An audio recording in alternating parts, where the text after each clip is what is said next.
अस्सलामु अलैकुम। आज मैं आपके सामने लेकर आ चुका हूँ एक्सेल की क्लास नंबर 11, जिसमें हम पढ़ने जा रहे हैं कि आप एक्सेल में किस तरीके से पिक्चर को इंसर्ट करोगे और आप किस तरीके से क्लिप आर्ट को इंसर्ट करोगे। और दूसरी कमांड जो आज के लेक्चर में हमने सीखनी है वो है हमारी हाइपर लिंक। तो आइए हम स्टार्ट करते हैं एक्सेल की क्लास नंबर 11। ये मैं आपके सामने एक्सेल की जो ना वो शीट पे मौजूद हूँ। तो सबसे पहली चीज़ जो हम यहाँ पे पढ़ने लगे हैं वो कि एक्सेल में किस तरीके से आप पिक्चर को इंसर्ट कर सकते हो। तो सबसे पहले तो आपने ये बात ज़हन में रखनी है कि एक्सेल में पिक्चर को हम 3 तरीके से इंसर्ट कर सकते हैं। सबसे पहला, मिसाल के तौर पे यहाँ पे मैंने आपके सामने जो ना वो कॉलम ए में रोल नंबर्स लिखे हुए हैं। तो ये जो रोल नंबर 1 है, हम ये चाह रहे हैं कि इस रोल नंबर 1 के साथ जो ना वो इसकी पिक्चर भी क्या हो जाए, वो शो हो जाए। तो हम इसके लिए क्या करेंगे, ये मैं आपके सामने ये डेस्कटॉप पे एक पिक्चर्स का फोल्डर रखा हुआ है। इसमें ये मिसाल के तौर पे हमारे स्टूडेंट की पिक्स पड़ी हुई हैं, ठीक है। तो हम ये पिक्स एक्सेल में लाकर इंसर्ट करना चाह रहे हैं, तो उसके लिए हम क्या करेंगे। तो सबसे पहले आपने ये करना है, आप रोल नंबर 1 इस पर आप राइट क्लिक करो और राइट क्लिक करने के बाद आपको यहाँ पर एक ऑप्शन दिखेगी इंसर्ट कमेंट। तो यहाँ से आप इंसर्ट कमेंट में चले जाओ। इंसर्ट कमेंट में जाने के बाद हमारे सामने एक बॉक्स ओपन हो गया जिसको हम कमेंट बॉक्स बोल देते हैं। इसमें मौजूद जो भी डाटा है उसको आप क्या कर दो, डिलीट कर दो और अपने पॉइंटर को इस कमेंट बॉक्स के बॉर्डर पे लाके आप बॉक्स को अपनी मर्जी के मुताबिक एडजस्ट कर लो। ये हमने बॉक्स का साइज एडजस्ट कर लिया। अब आपने क्या करना है, इस बॉक्स के बॉर्डर पे राइट क्लिक करना है और आपको एक ऑप्शन नज़र आएगी फॉर्मेट कमेंट, आप इसमें चले जाएं। इसमें जाने के बाद यहाँ से आपने इस ऑप्शन में चले जाना है कलर्स एंड लाइंस, आप इसमें चले जाएं। इसमें जाने के बाद आपने कलर की यहाँ से ड्रॉप डाउन इसको ओपन करना है और यहाँ से आपने चले जाना है किस ऑप्शन में, फिल इफेक्ट्स। आप फिल इफेक्ट्स में चले जाएं। फिल इफेक्ट्स में जाने के बाद आपने किस में आ जाना है, पिक्चर टैब। पिक्चर टैब में चले जाएं और यहाँ से आपने किस पे जाके क्लिक कर देना है, सिलेक्ट पिक्चर, आप इस पे क्लिक कर दें, ठीक है। जैसे ही हम इस पे क्लिक करेंगे तो हम जाएंगे कौन सी ऑप्शन, फ्रॉम अ फाइल, यानी कि कंप्यूटर मेमोरी में से हमें पिक्चर पिक करनी है। तो आप यहाँ से फ्रॉम अ फाइल में जाएं और मैंने पिक्स के नाम से एक फोल्डर रखा हुआ है अपने कौन से एरिया में, डेस्कटॉप। तो डेस्कटॉप पे जाने के बाद यहाँ से मैं किधर जा रहा हूँ, पिक्स के फोल्डर में। आप पिक्स का फोल्डर ओपन करें और जो भी आपकी मतलूबा पिक्चर है, मतलूबा पिक्चर को आप जाकर क्या कर लें, आप सिलेक्ट कर लें और सिलेक्ट करने के बाद आप उसको यहाँ से क्या कर लें, इंसर्ट। अब जैसे ही हम इंसर्ट करेंगे, यहाँ से इस विंडो को भी आपने ओके कर देना है, इस विंडो को भी आपने ओके कर देना है। तो वो पिक्चर हमारे उस कमेंट बॉक्स में आकर इंसर्ट हो जाएगी। अगर आप कहीं बाहर क्लिक करते हैं तो वो पिक्चर हाइड हो जाएगी और दोबारा अगर आप अपने पॉइंटर को उसी सेल में लेकर आते हैं जिसमें 1 लिखा हुआ है तो वो पिक्चर हमारे सामने शो हो जाएगी। अगर आप अपने पॉइंटर को उस सेल में से निकालते हैं तो वो पिक्चर वापस हाइड हो जाएगी। अगर हमने पिक्चर को यहाँ से डिलीट करना है या हमने एडिट करना है तो फिर आप इसी सेल पे राइट क्लिक करें तो ये दोनों ऑप्शंस आपको दिखेंगी। एडिट कमेंट, आप पिक्चर को तब्दील कर सकते हैं, डिलीट कमेंट, आप पिक्चर को डिलीट कर सकते हैं। तो ये एक्सेल में पिक्चर को इंसर्ट करने का पहला तरीका। अब हम पढ़ने लगे हैं एक्सेल में पिक्चर को इंसर्ट करने का दूसरा तरीका। दूसरे तरीके में आपने क्या करना है, आपने अपने टैब इंसर्ट में चले जाना है और इंसर्ट में जाने के बाद यहाँ से आपने किधर आ जाना है, इलस्ट्रेशंस। इलस्ट्रेशंस में आने के बाद यहाँ से आपने किस ऑप्शन में आ जाना है, पिक्चर। और पिक्चर में आने के बाद यहाँ से आपने कौन सी ऑप्शन ले लेनी है, दिस डिवाइस, आप दिस डिवाइस पे क्लिक कर दें। इससे क्या होगा, हम कंप्यूटर मेमोरी में आ जाएंगे। जो भी आपकी मतलूबा पिक्चर है, आप अपनी मतलूबा पिक्चर को क्या कर लो, आप सिलेक्ट कर लो और सिलेक्ट करने के बाद उसको आप यहाँ से जो ना वो एक्सेल में क्या करने जा रहे हो, आप इंसर्ट करने जा रहे हो। पिक्चर इंसर्ट हो चुकी, आप उसको रिसाइज कर लो। अब पिक्चर को इंसर्ट करने का पहला तरीका और पिक्चर को इंसर्ट करने का दूसरा तरीका, इन दोनों में फ़र्क ये है कि ये जो पहले तरीके में हमें पिक्चर नज़र आ रही है ये हमारे प्रिंट में हमें नज़र नहीं आएगी। ये सिर्फ एक्सेल की फ़ाइल तक महदूद है, प्रिंटिंग में ये शो नहीं होगी। लेकिन ये जो हमने दूसरी पिक्चर इंसर्ट की है, यहाँ पर क्या होगा, पिक्चर हमारे प्रिंट में भी शो हो जाएगी। तो हमने देख लिए पिक्चर को इंसर्ट करने के 2 तरीके। अब मैं आपको बताने लगा हूँ पिक्चर को इंसर्ट करने का तीसरा और आखिरी तरीका, ठीक है। तो इस मिसाल में मैंने आपके सामने एक जो ना वो रफ डाटा लिखा हुआ है, ठीक हो गया। और मैं यहाँ पे शॉर्टकट की अप्लाई करता हूँ कंट्रोल पी। जैसे ही मैंने कंट्रोल पी शॉर्टकट की अप्लाई की तो हमारे सामने ये प्रिंट व्यू आ चुका है, जिसमें हमें यहाँ से एक इन्फॉर्मेशन मिल रही है कि हमारी फाइल में इस टाइम 16 सफ़े मौजूद हैं। अच्छा जी, जो हम कमांड सीखने लगे वो क्या, पिक्चर को इंसर्ट करना और उसका तीसरा मेथड। और उस तीसरे मेथड में मैं आपको ये बताने लगा हूँ कि हमारे पास एक कमांड होती है जिसको हम बोलते हैं वाटरमार्क। वाटरमार्क कमांड में क्या होता है, ये जो पेज आपको नज़र आ रहा है प्रिंट व्यू में, इसके दरमियान में करके आपको कोई जो है ना वो लोगो दिखाई दे रहा होगा कंपनी का, आपको कोई तस्वीर दिखाई दे रही होगी, जो नॉर्मली हम यहाँ पे दरमियान में करके जो ना वो एडजस्ट कर लेते हैं। तो हम अब पिक्चर को अपने प्रिंट व्यू में एज वाटरमार्क किस तरीके से इंसर्ट करेंगे वो हम कमांड सीखने लगे हैं। तो इस टाइम हम प्रिंट व्यू में मौजूद, प्रिंट व्यू में से वापस हम एक्सेल की शीट की तरफ चले जाते हैं। तो आप इस पॉइंट पर जाके क्लिक करो। अब आपने क्या करना है, सबसे पहले आप यहाँ नीचे आओ और नीचे मैं आपको जो चीज़ बताने लगा हूँ वो ये देखें कि हमारे पास एक्सेल के मुख्तलिफ व्यूज़ होते हैं, जिसमें सबसे पहला व्यू हमें नज़र आ रहा है नॉर्मल, और दूसरे नंबर पे हमें अपना व्यू दिख रहा है पेज लेआउट, और तीसरे नंबर पे हमें एक व्यू दिख रहा है पेज ब्रेक प्रीव्यू। हमने क्या करना है, हमने इस व्यू में जाना है अब पेज लेआउट। तो आप यहाँ से इस व्यू पे क्लिक करो और क्लिक करने के बाद स्क्रॉल करके ऊपर आ जाओ। तो यहाँ पर आपको एक टॉपिक दिखाई दे रहा है ऐड हेडर। अब आपने करना ये है, आपने पिक्चर को यहाँ हेडर में इंसर्ट करना है। कैसे, आप हेडर पे क्लिक करो। क्लिक करने के बाद आपको एक नया टैब दिखाई देगा हेडर एंड फूटर। आप इसमें चले जाओ और इसमें जाने के बाद यहाँ पर आपने एक कमांड पे फोकस करना है पिक्चर। आप इस पे क्लिक कर दो। अब जैसे ही आप यहाँ से इस पे क्लिक करोगे तो आपने चले जाना है अपनी कंप्यूटर मेमोरी में। तो फ्रॉम अ फाइल पे क्लिक करो और यहाँ पे मैं कोई भी मिसाल ले लेता हूँ। मिसाल मैंने ये वाली पिक्चर ले ली। ये गोया कि हमारी पिक्चर यूँ समझो एक लोगो है, या हम इसको एज वाटर मार्क अपने हर पेज के बैकग्राउंड में लगाना चाहते हैं। तो मतलूबा पिक्चर को हमने सेलेक्ट किया और यहाँ से हमने किस पे क्लिक कर दिया, इंसर्ट पे। तो यहाँ पर आप देखें एक छोटा एक लफ्ज़ आ गया यहाँ पे। अच्छा, हमें ज़ाहरी तौर पे कोई पिक्चर यहाँ पे नज़र नहीं आ रही। करना आपने क्या है, आप ये करो, आप यहाँ हेडर में से अपने पॉइंटर को निकाल दो। उसके लिए आपने ये करना है, नीचे आकर एक्सेल की शीट में कहीं पर भी क्लिक करो। अब जैसे ही आप क्लिक करोगे तो देखें पिक्चर हमारे सामने शो हो चुकी है। अब मसला क्या आ रहा है, मसला यहाँ पर अब दो मसले हैं। पहला मसला ये है कि पिक्चर बिल्कुल टॉप में है, और दूसरा मसला ये है कि पिक्चर का कलर इतना डार्क कि उसने हमारे डाटा को भी क्या कर दिया, हाइड कर दिया। तो अब हमारे पास क्या तरीक़ेकार, दोबारा आपने ऊपर हेडर में जाकर क्लिक करना है, और क्लिक करने के बाद सबसे पहला काम जो हम ये करने लगे हैं, हम जो है ना वो पिक्चर को लाना चाह रहे हैं सेंटर में। तो सेंटर में लाने के लिए आपने ये करना है, आप ये जो लफ्ज़ है इसके शुरू में आकर क्लिक करो। क्लिक कर दिया और कीबोर्ड से एंटर का बटन दबाना शुरू कर दो। ये मैं एंटर का बटन दबा रहा हूँ तो वो मज़ीद वहाँ पे लाइंस इंसर्ट होती चली जा रही हैं। ठीक हो गया। अब यहाँ तक करके आप एक्सेल की शीट में कहीं पर भी क्लिक करो तो इससे क्या हुआ, हमारी पिक्चर वो नीचे की तरफ मूव कर गई। वाज़ेह हुआ? ठीक है। अगर आपने मज़ीद पिक्चर को नीचे करना है तो दोबारा आप अपने हेडर में क्लिक करो और ये जो हमें पिक्चर का लफ्ज़ दिखाई दे रहा है इसके शुरू में अपना पॉइंटर लेकर आओ और कीबोर्ड से एंटर का बटन दबाओ, यहाँ तक कि आपको अंदाज़ा हो जाए, आपको यकीन हो जाए कि हमारी पिक्चर बिल्कुल सेंटर में आ चुकी है। हमें ये कैसे पता चलेगा, उसके लिए आपने क्या करना है, आप चले जाओ दोबारा प्रिंट व्यू में, जिसकी शॉर्टकट की है कंट्रोल पी। प्रिंट व्यू में आए और यहाँ पे अभी भी हमें नज़र आ रहा है कि हमारी पिक्चर सेंटर में नहीं है।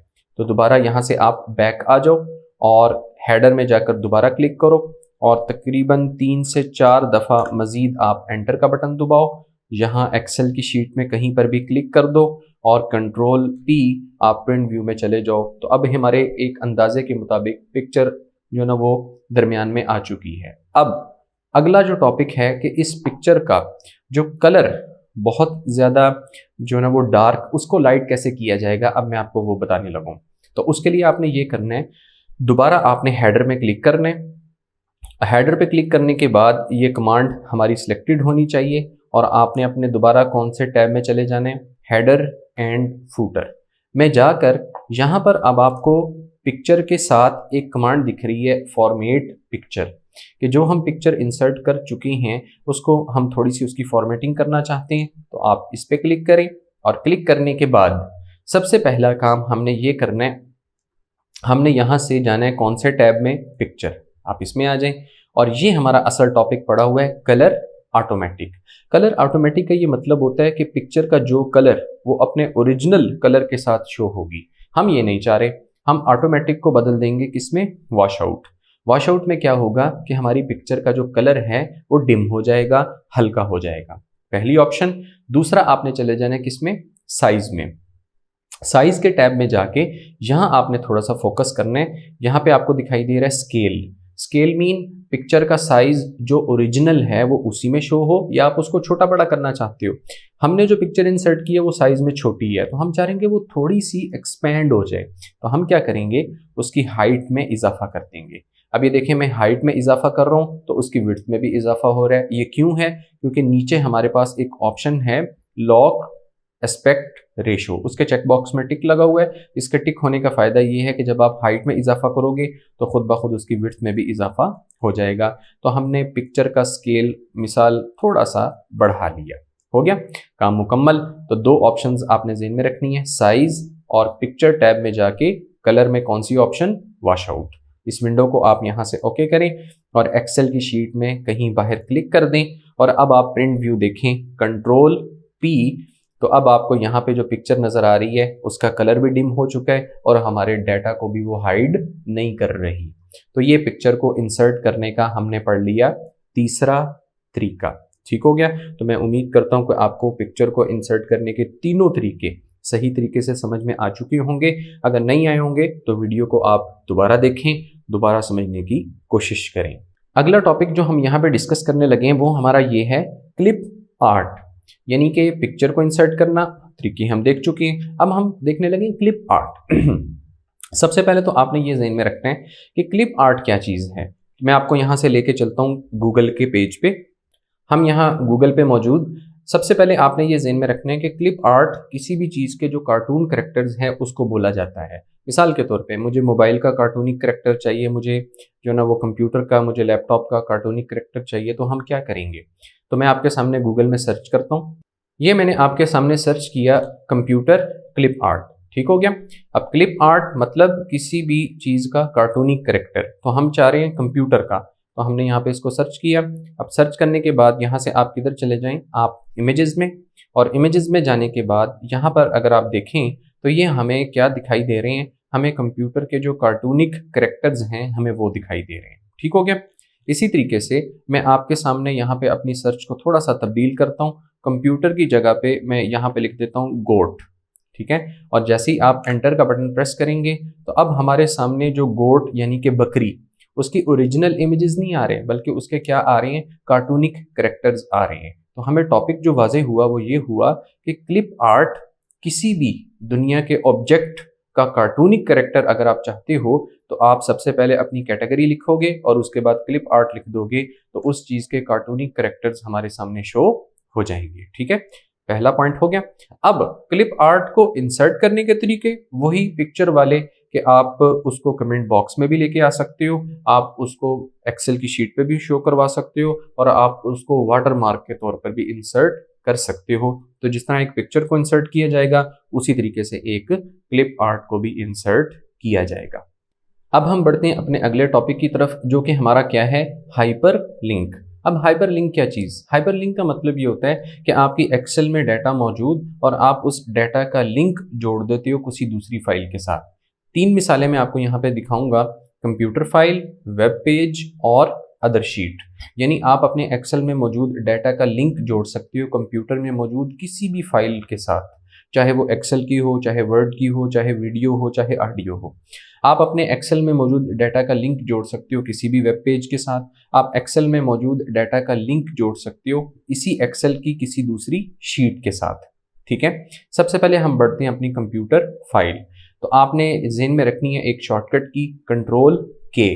जैसे ही आप कीबोर्ड से कंट्रोल के शॉर्टकट की अप्लाई करोगे तो हमारे सामने एक विंडो ओपन हो गई, कौन सी, इंसर्ट हाइपरलिंक।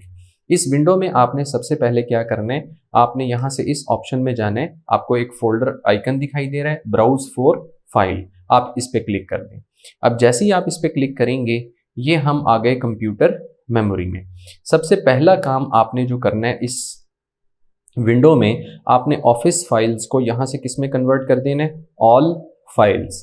ऑल फाइल्स में कन्वर्ट करने के बाद कंप्यूटर में मौजूद जितनी भी फाइल्स हैं वो आपके सामने जो है ना वो शो हो जाएंगी। ठीक है, मैं मिसाल के तौर पे यहाँ अपने जो है ना वो डेस्कटॉप पे मौजूद हूँ, और डेस्कटॉप पे मैं कौन से फोल्डर में जा रहा हूँ, पिक्स के फोल्डर में। और पिक्स के फोल्डर में जाने के बाद किसी भी इमेज को हमने क्या कर लिया, सिलेक्ट कर लिया, और यहाँ से हमने ओके, और यहाँ से भी क्या कर दिया हमने ओके।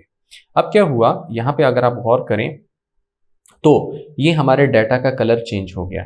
डाटा के कलर चेंज होने का मतलब ये है कि इस लफ्ज़ का लिंक डेस्कटॉप पे मौजूद पिक्चर के साथ जुड़ चुका है।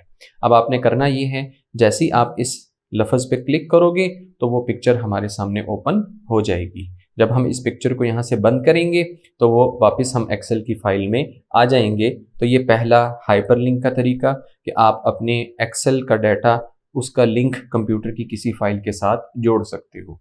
दूसरा टॉपिक, एक्सेल में मौजूद डाटा का लिंक किसी वेब पेज के साथ जोड़ना। कि मैं आपके सामने अपने जो है ना वो यूट्यूब चैनल के पेज पे मौजूद हूँ, लॉजिक्स रिवर। ठीक हो गया, और यहाँ से मैं लोगो पे क्लिक कर रहा हूँ, और लोगो पे क्लिक करने के बाद ये हमारे सामने लॉजिक्स रिवर चैनल ओपन हो चुका है। मैं ये चाहता हूँ कि एक्सेल का जो वो लफ्ज़ है, दोबारा मैं एक्सेल में जा रहा हूँ, ये जो वेब पेज का लफ्ज़, इसका लिंक जुड़ जाए यूट्यूब के इस पेज के साथ। तो ये कैसे होगा, तो उसके लिए आपने ये करना है, आपने ऊपर सबसे टॉप में आ जाना है, और यहाँ पे आपको एक एड्रेस दिखाई दे रहा है इस पेज का। तो आपने यहाँ पे आकर क्लिक करना है, बल्कि डबल क्लिक करना है। तो डबल क्लिक करने पे एक पूरा एड्रेस आपको शो हो जाएगा। इस पूरे एड्रेस को आपने कॉपी कर लेना है, Ctrl+C। कॉपी करने के बाद बेशक आप यहाँ से अपने क्रोम ब्राउज़र या जो भी आप ब्राउज़र इस्तेमाल करते हैं आप उसको बंद कर दें और अपनी एक्सेल की फाइल में वापस आ जाएं। तो यहाँ से मैंने क्लिक किया अब इस वेब पेज के लफ्ज़ पे, और हाइपरलिंक की शॉर्टकट की Ctrl+K आपने अप्लाई करनी है। अब जैसे ही आप Ctrl+K करेंगे हमारे सामने एग्जैक्ट वही विंडो ओपन हो गई, इंसर्ट हाइपरलिंक। अब हमने क्या करना है, अब आपने चले जाना है अपने यहाँ से कौन सी ऑप्शन, एड्रेस, और YouTube पेज का जो एड्रेस हमने कॉपी किया हुआ है वो हम यहाँ पर क्या कर देंगे, हम उसको पेस्ट कर देंगे, Ctrl+V। करने के बाद इस विंडो को आप यहाँ से ओके करो। अब ये देखें कलर चेंज हो गया। अब ये कलर चेंज होना इस बात की अलामत कि इस लफ्ज़ का लिंक YouTube के लॉजिक्स रिवर चैनल के साथ अटैच हो चुका है। अब आपने करना ये है, सिंपल आपने एक्सेल में रहते हुए इस लफ्ज़ पे क्लिक करना है, तो हमारे सामने एग्जैक्ट यूट्यूब का लॉजिक्स रिवर चैनल का पेज ओपन हो जाएगा। ये वाज़े हो गया। तो उम्मीद करता हूँ कि आपको हाइपरलिंक के 2 मेथड समझ में आ गए। अब तीसरा मेथड जो हम यहाँ पे पढ़ने जा रहे हैं वो हमारा है अदर शीट। अब अदर शीट में हम क्या चीज़ सीखने लगे हैं, हाइपरलिंक, कि हम इस लफ्ज़ पे क्लिक करें, हमारे सामने कोई दूसरी शीट वो कॉल हो जाए। मिसाल के तौर पे मैं इस लफ्ज़ का लिंक शीट 1 के साथ अटैच करना चाह रहा हूँ, तो हम क्या करेंगे, दोबारा वही हाइपरलिंक की शॉर्टकट की Ctrl+K अप्लाई करेंगे। और अब हमने क्या करना है, अब हमने इस ऑप्शन में जाना है प्ले, क्योंकि पहले हम मौजूद थे एग्जिस्टिंग फाइल और वेब पेज, यानी कंप्यूटर की फाइल और वेब पेज। अब हम जा रहे हैं प्लेस इन दिस डॉक्यूमेंट। अब जैसे ही आप इस पर क्लिक करेंगे तो हमारे जो एक्सेल की फाइल में मौजूद जितनी भी शीट्स, चाहे वो 1 हों चाहे 100 हों, वो हमें यहाँ पे शो हो जाएंगी।